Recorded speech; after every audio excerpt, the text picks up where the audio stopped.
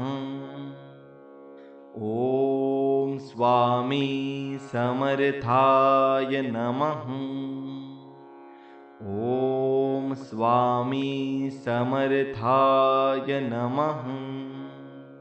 ॐ स्वामी समर्थाय नमः। ॐ स्वामी समर्थाय नमः। ॐ स्वामी समर्थाय नमः। ॐ स्वामी समर्थाय नमः। ॐ स्वामी समर्थाय नमः। ॐ स्वामी समर्थाय नमः। ॐ स्वामी समर्थाय नमः। ॐ स्वामी समर्थाय नमः। ॐ स्वामी समर्थाय नमः। ॐ स्वामी समर्थाय नमः।